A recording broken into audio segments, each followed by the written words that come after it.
what do you want to know? I worked at First Bank. I work in international banking in First Bank. I don't say necessarily that I have a profession. But I guess if you wanted to put a label on me, I would say I'm a project manager. I have been working at First Bank for 4 years now. Prior to working at First Bank, I used to work at Stanbic as an investment manager. Prior to that, I worked at IBM. But really, I mean, for me, let me tell you a bit about my story, and I think what Misan was talking about. So, for me, I feel I'm a product of, and I'm not saying this with a lot of conceit, but a product of hard work. It might not be as obvious as you think it is, but it's also a lesson I learned later in life. I didn't learn it necessarily as young as I would like. Growing up, a lot of things came easy to me. I'm sorry, I'm going to use the word conceit again. It just did. I'm smart. There's a lot of things I could do very easily. Maths came easy. Going to school came easy. So I didn't necessarily need to work as hard as other people to kind of do well in school. I did, however, I think there were certain things that were challenging to me. I'm really bad at writing. My handwriting is very bad. I struggle also a bit with,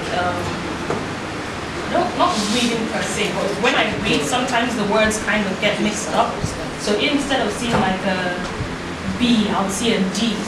Instead of seeing a P, it would flip over and I would see like a B. A B, exactly. And things like that. And I was lucky that I was able to find, oh wow. Oh, look at our friends. I know some people here.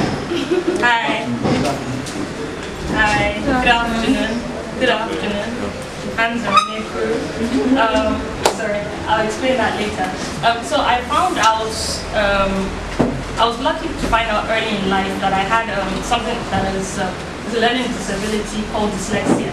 So it causes you dyslexia. You can Google it. I might have to Google it to totally describe it, but that's exactly what it is. Because I'm dyslexic. Yes. So because of dyslexia, you can't spell. So you can spell it for me. D-Y-S-L-E-X-I-A. Well done, well done. Thank you. Yeah, literally, it's a struggle for me to spell. It's a struggle because of the disability I have. It's a struggle to write. It's a struggle for me to read, but I love to read. Now, I was lucky to have found out about this relatively early in life. I was 11 when I found out that, oh wow, there's something that explains the struggles I've been having in school. Yes, I was doing well in school, my maths was fantastic, but English, I was always carrying last, and I didn't know why. But I was lucky around 11 to find out what it is. But still, as soon as I found out, I was lucky that I had a lot of help going through it. So till I was 16, I did GCSEs at 16.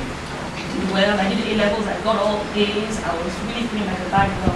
I thought I had arrived. At 18, I had really arrived in my head.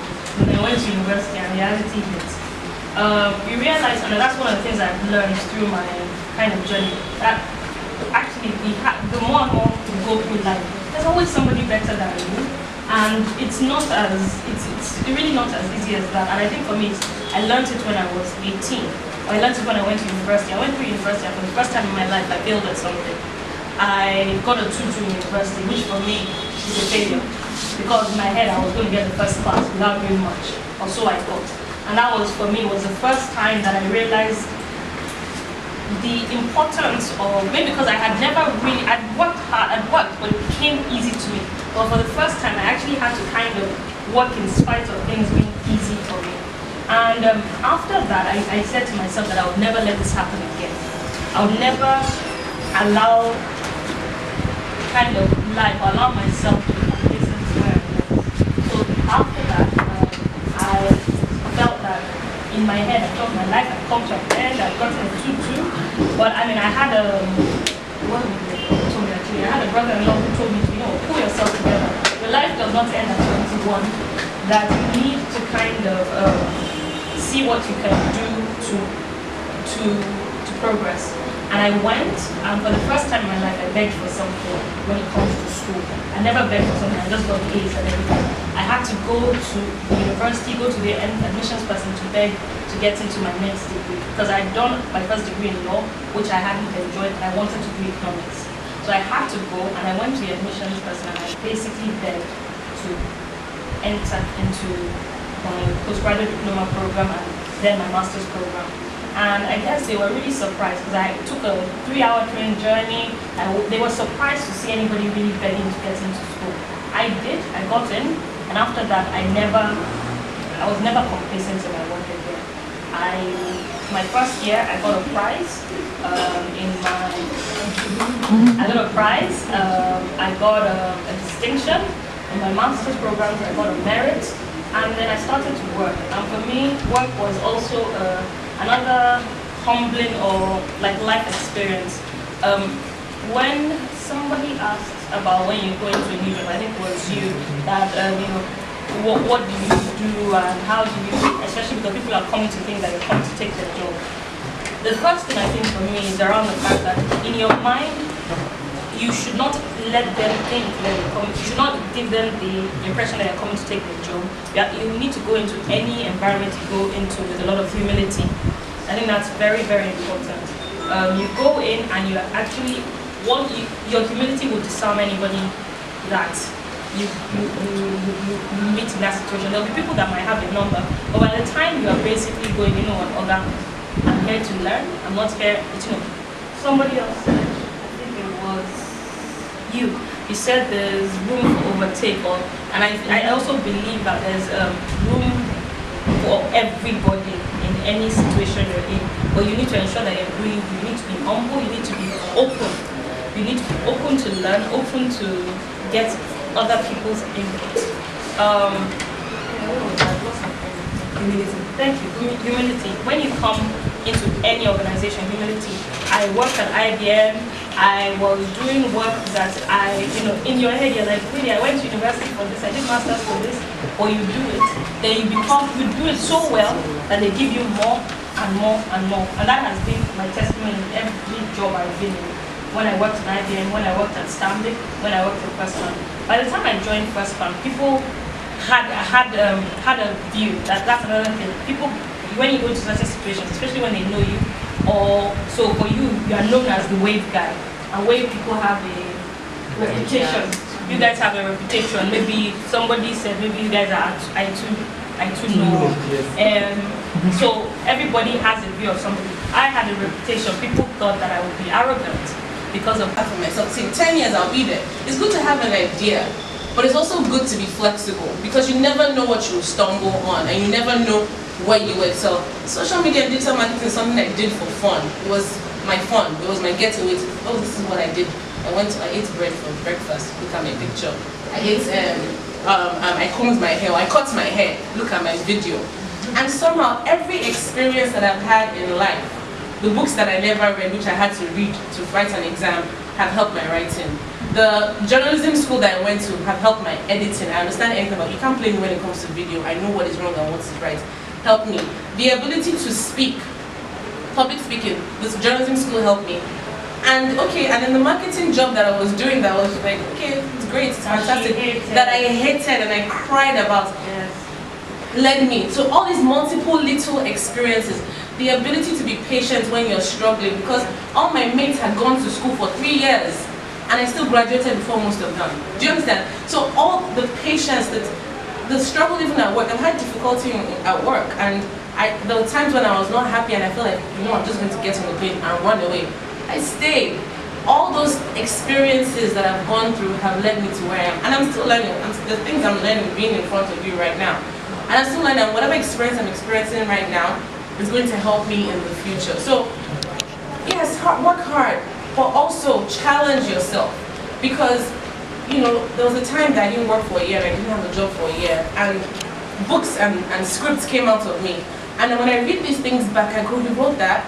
Because I challenged myself and I said, I'm not going to sit down and wallow in self-pity. I'm going to make sure that even though for this year I'm not working, there's something that I did and it came out of me. And I read it and I go, if I didn't push myself, I wouldn't have known that there was a story like that inside of me, or that I had the ability to write like that or do something like that.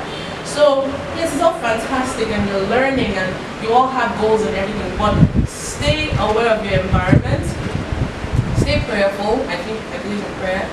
Stay aware of your environment, stay prayerful, and stay open. You just never know what you will stumble on, what relationships you make, the people that will push you. And appreciate those relationships in your life, people that don't let you like be complacent, people that don't let you like, yeah, you're sad, stay there. People who push you, those are the relationships that you should be in. Bosses that challenge you, environments that want to rip your head off, but you're just like, you know what, I'll keep doing the work. I love your story, by the way, the Chinese woman. You know, to keep learning about their culture. Learn good morning in her language, for example. When you see her in the morning, go, ni hao, ni hao ma, and surprise her. Make an effort. Do you understand? Push yourself beyond that. And don't wait for anyone to teach you anything. The world is in your palm, in the palm of your hands. I'm not joking. That's your phone and your 1,000 naira data. I'm not, yeah, you know why I said that. But it's everything in your, that's all you need. I'm not even joking. That's literally all you need. I don't bake. Matter of fact, I hate to bake. I love to cook, but baking is not my thing. But the other day, I made one of the hardest desserts ever, souffle. And I was in shock because I'm like, I did not learn from my boss, so I just said, you know, I'm going to look at this video and I'm going to do it. And I got into the kitchen and they were all laughing, Miss Niyi, you don't bake, Miss Niyi, you don't bake. When I made this souffle, and even the head of hands was like, oh wow, well done. Because I pushed myself. So I don't know what that knowledge of souffle, maybe I'll cook my own now. I don't know. But now souffle, I made it, so go and Google it. It's hard. It's hard. And I made it. And it stayed up. And it stayed up and it came out of the thing like a little one. It was amazing. But yeah, so push yourself. So I don't really have anything beyond that to say. So Niyi said something, so I'm going to differ a bit. But you see, she's the creative, I'm the one that works in the bank. So we have kind of different paths, but I still think we're kind of saying the same thing. Niyi said something about being open to different things and not necessarily knowing where you're going to end up. I agree and I disagree. I'm part of the reason I'm actually here today is because I took today and tomorrow off to plan. I kind of need to I keep needing to reset myself and plan. So, You actually took time off work just to sit and plan your life. Because I can't think at work. It's been I do like a child midnight to 3 a.m. But she can't, because she has to sleep. So me, 12 midnight to 3 a.m. is when I plan my life. I need my sleep. But I needed to take time off work because I needed to sit back and kind of plan. There was somebody that spoke to a group of us a few weeks ago, and one of the things she had said was the importance of having career plans or life plans. Don't know about career. Having life plans. And she said she does like 5-year plans, and she goes, okay, between now and in the next 5 years, these are the things I want to achieve. Maybe these are the, this is what I want to achieve. Now she's said this is her target. The next thing she does is plan how she's going to get there. So she thinks through what skills she needs to get to get there, maybe what training she needs to get there, and all of that. So she plans not only the end goal, but how to get there. So for me, part of what I'm doing right now is this plan. I'm going through it. Thank you. No, I'm going through it. Midlife crisis. So, but seriously, for you guys, yeah, but I don't know if that was your, no, okay, you wanted to be a diplomat. Yes. And one of the things you said for me that I thought was really cool was how you were continuing to read and everything. Are you learning languages? Exactly, okay, fantastic. I've been learning French my whole life. I'm really glad Sultan is my friend. I know, I love Sultan. Sultan is my friend. Sultan is so cool. Sultan said that, but he also said something that I thought was very impressive. He said that he's currently in debt recovery, and he was able to map his current role to what he's trying to achieve. He said, I'm in debt recovery, but my role right now, I might not love it, but I'm learning negotiating skills. And a diplomat is actually now negotiating between countries. Currently, you're negotiating, just trying to collect 50,000 naira this month or 100,000 naira loan. And for me, I just sit there and think, and that's something I feel that, I'm sorry if I'm sounding old, I don't think young people understand nowadays that actually in everything that you're doing, you're actually learning some sort of skill or getting some value from it. It might not be the job you want to do. Personally, even the job that I'm doing right now, everybody's looking at it thinking, wow, it's great. I get to travel. I'm kind of doing what you're doing. But it is part of my end goal. This is not where I want to be. I have a plan, and so I'm sitting there thinking, okay, fine.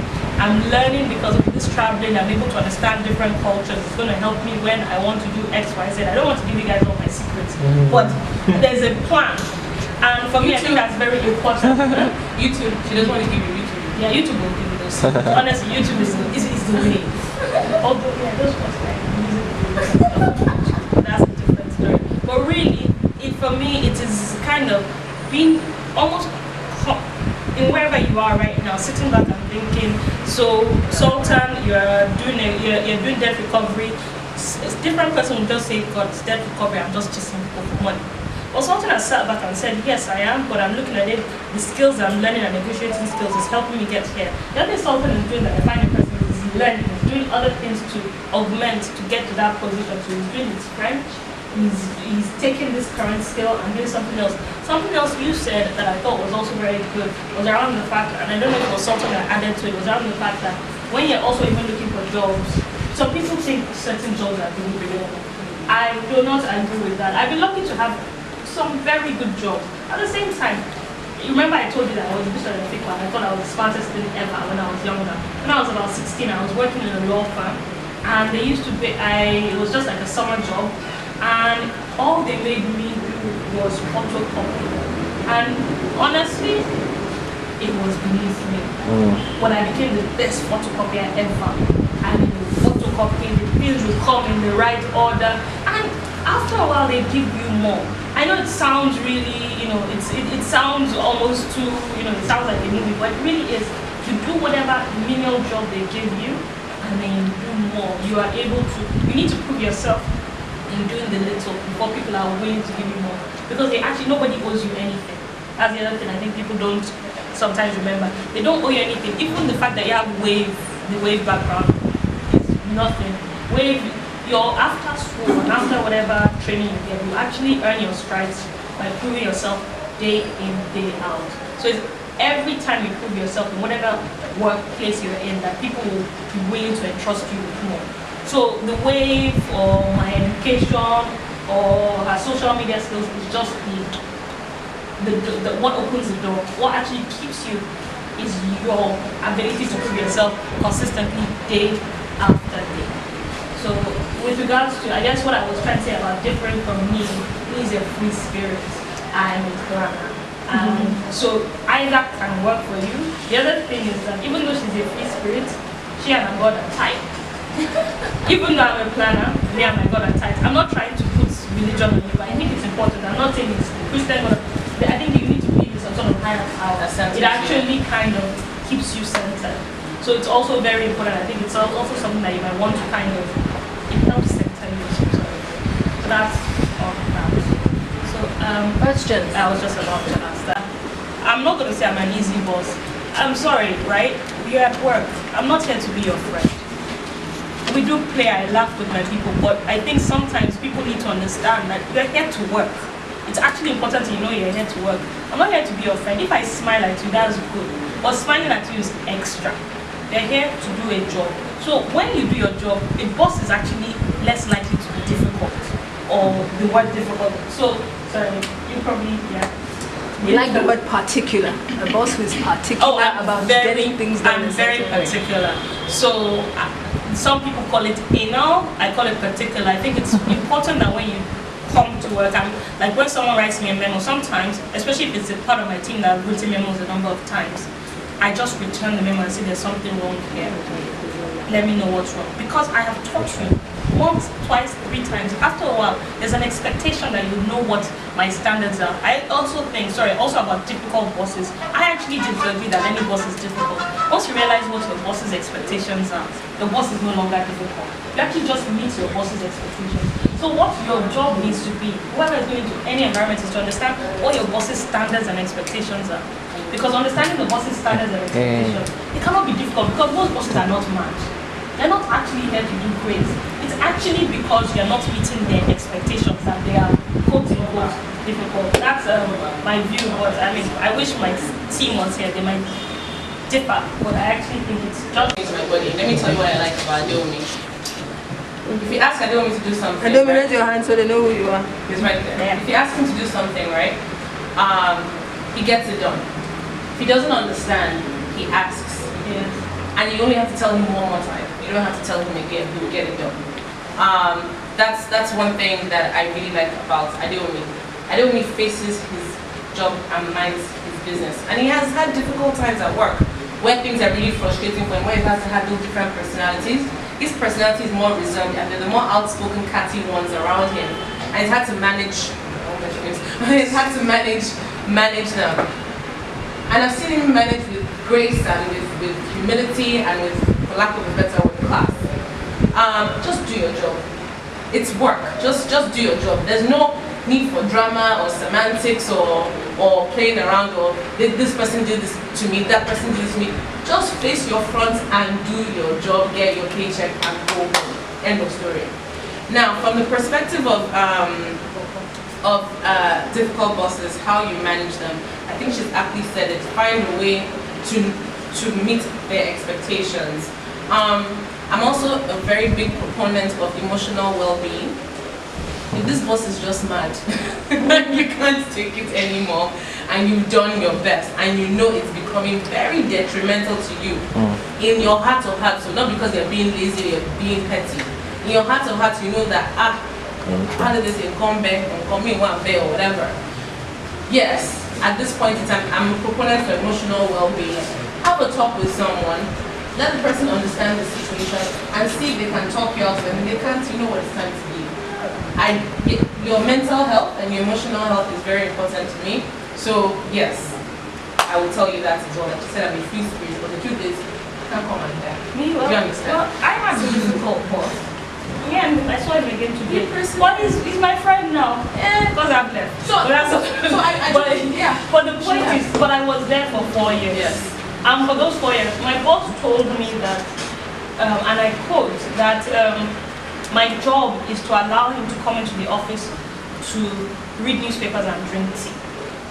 And for me, that was really like, are you kidding me? So you're doing your job? Yes, but after a while, he used to come to the office and read newspapers and drink tea. We didn't fight when he used to read newspapers and drink tea. Yeah. So that was what I did for him. I truly did not respect him, and as soon as I left, well, now we smile at each other. But I realized that this is what he wanted to do. He actually wanted to come and not do a lot of work. So I had to carry more on him. So I did that. I did that for as long as I needed to do. I needed to do that work. I did it for 4 years. And then I left. I got a better job. I got better pay. And we're now, we're on the same level. Nearly. Like, I overtook him. Now come again. But you know what I'm trying to say? You just need to sometimes, just take the crap. You need to take the crap. I know, sorry if I'm being a bit crass. But you need to be willing to take the crap, because after a while that crap will sit. It's like manure, and you grow from it. That is deep in it. Thank you. Yeah, but really that was what it was. I feel for me, like the first 4 years the 4 years I was working in my previous job was literally like me taking a lot of crap. It's okay, and the skills I learned from it, I didn't realize while I was there. But after I left, I also learned things about how not to be a manager from the manager that I had. So there are a lot of different skills you learn from it. You need to be willing to take whatever, in that environment, and be willing to take things from it. So, yeah. But I don't want, thank you. America, so you guys just go. Because it's based on efficiency and well, output. You see, that's the thing, and this is what gets measured gets done. Sorry, I know this is random and off the point, but everything, this all has to do with, you just need to kind of measure your stuff, have clear contracts or clear, you probably have it easier. Bring money, you get paid. You don't bring money or something like that, there might be bonuses on that, but that actually drives you. That's probably what's going to drive you. So for wherever you are, whatever position you find yourself, you need to provide, you'll be able to clearly show your achievements and clearly be measured and rewarded for those achievements. I think that's the most important thing. Find out how to go. Also, there's the other aspect of, it might be the only way the business is going to stay afloat. Do this thing. Maybe for you, you're saying that it's unrealistic for me to try and recover that money. But if you don't recover that money, you will be out of the job. So it's kind of balancing those two. The last thing you said, right? And so just to add to that, I think one thing that I find helpful is to sort of ask, okay, these are the things that I think need to be true to get here. It's unrealistic in my head though, but if you want us to sell 5 million this year, these are the things that need to be true for us to get there. I need a company car to get there. I need a list of contacts. I need access to blah. Oga, if you want me to do this, this is what I need. And then it now opens up a conversation with your boss. Like, oh, these are the things that Nkem is actually concerned about. Let me see which of these I can address. The ones I can't, but let's at least have a conversation as opposed to saying, you remember negotiation class, you have your positions and you have your concerns and your interests. Both of your positions, one, I want you to do 5 million, the other position is impossible, sir. We will not get anywhere. But if you say, oh, these are the reasons why we need to do 5 million, the business is not going to be around, I need to raise money, blah, whatever, and you now come with your own concerns. These are the reasons why I'm afraid we can't do 5 million. There's never any car, there's no this to do this, then you can now have a conversation. How do you reward? Okay, so you want to ask a question? I come to understand that there's always competition. Yes. So that's the reward. I think for me, it depends on different businesses. She rewards with money. No, I don't actually. I reward with food. Bonus and food. I reward with food. But I think like every other Friday, we're having fun. I brought them to ice cream a few weeks ago. I like small chops. So I don't like food, but I like small chops. So maybe I'll buy small chops. But it's also reward. It's also linked to actually those are not rewards. I just like celebrating things. But let me focus on reward. For me, reward. I'm also the structure that is not easy to reward because reward is actually in line with very clear structures and procedures. I don't work for myself, so I cannot just say salt and collect.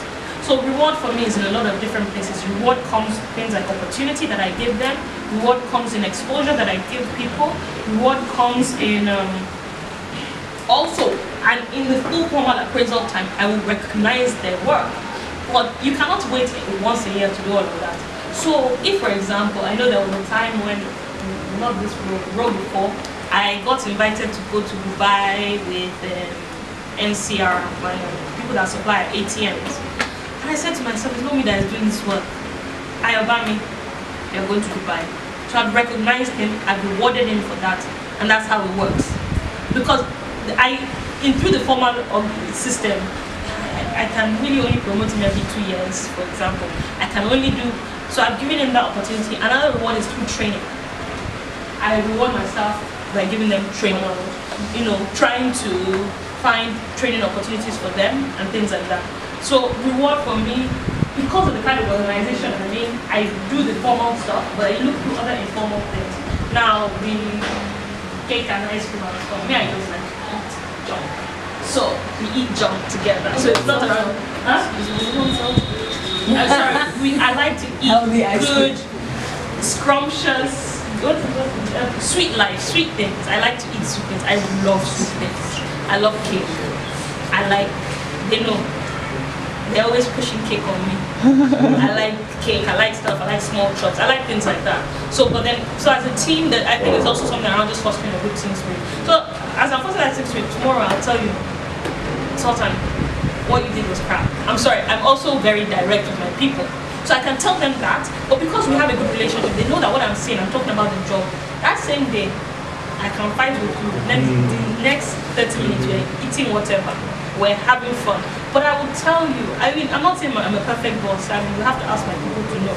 But I think, having that line of communication with your staff when it comes to all of that, and also it helps them so that when I'm rewarding you or not rewarding you as the case would be, it's also very clear. And the last thing was around competition. Okay, as a boss, I don't know if I encourage competition. I'm trying to think because my team we have a funny team, so I'm not sure if that's the best way. But for me, competition, for a boss to actually rate people, when we talk about rewards, you need to compare them with somebody.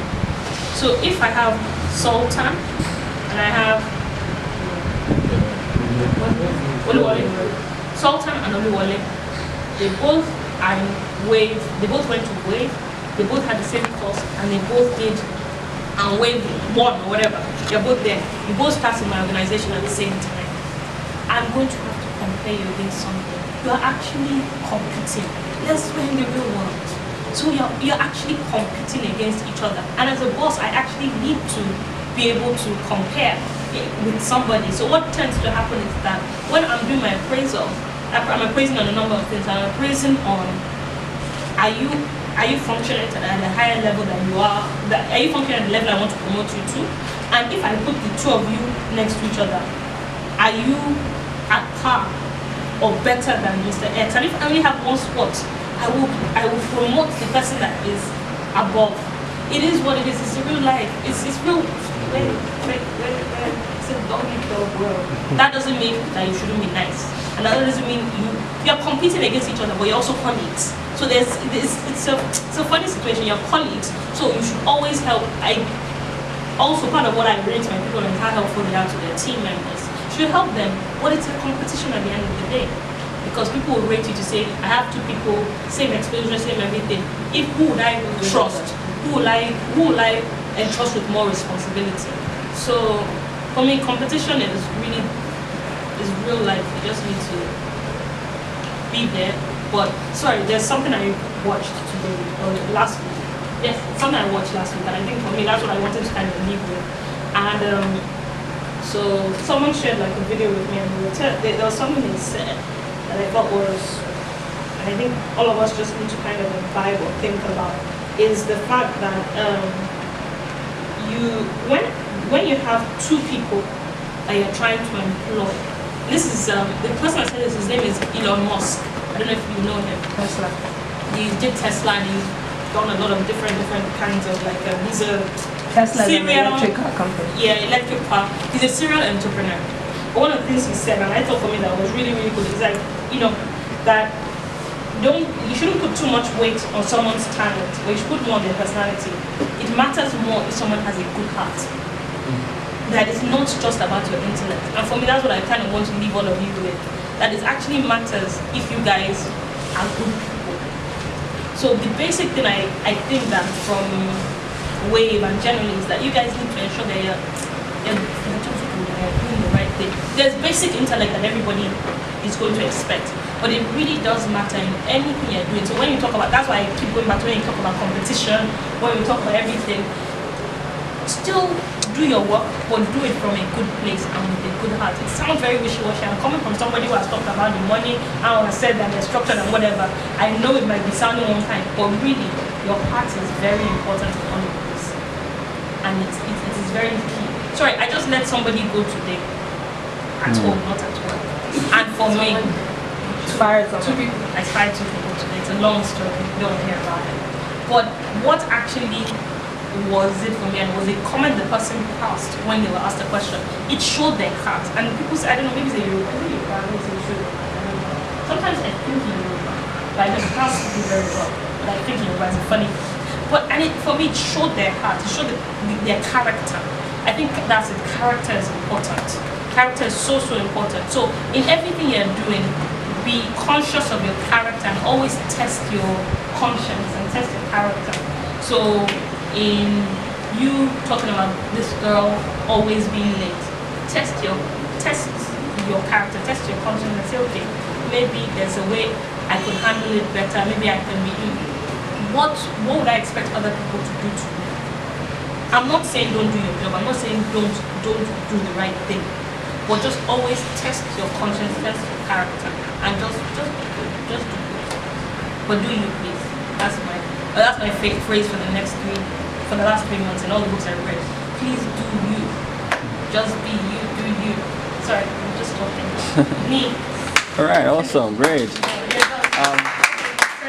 Sorry, Niyi, do you have any parting shots? Any what? Parting shots. Life sucks. Please just have fun. Seriously. Find that thing that centers you and makes you happy again. Is to eat. I like food. I got sick a couple weeks ago. Yeah, food almost killed me. Yeah, but I survived. But find that thing that makes you happy, and in between the other miserable things you're doing, find that thing that makes you happy and try to do it as often as you can. Oh, and my cousin says something that I really believe in. Never stop learning. Yes. It's never stop learning. Never stop learning. Yes. Never stop learning. Yes. It's very, very No, not me, her cousin, her other cousin. other cousin. My sister. Other cousin, My her sister, says never stop learning. She's currently learning right now. And she's a boss. And she's a boss. She's a boss. She's their boss. Yes. And she's going to school. And she's going to school. So if your boss is going to school, you to Soji and never stop learning. If you don't have the opportunity or the finances, like I said, I'm a very big proponent for data. Buy some data and read. And There's so much stuff on the internet. There's just so much stuff on the internet. Yeah. Not twerking and porn, but like real stuff that you can actually read. Use it for real things. Go through articles. Read short articles. It's actually very good for your brain. You don't have to read long, detailed articles. Just read quick things, quick news. This is a BBC News BBC, CNN, Time. My current one is Guardian. Daily what was the I do not one? read Daily Daily Mail. Mail. I haven't read Daily Mail since October. Too. So in between your serious reading, add some Bella Nigeria read the occasion Yes. there too. But read and never stop learning. It will keep a life.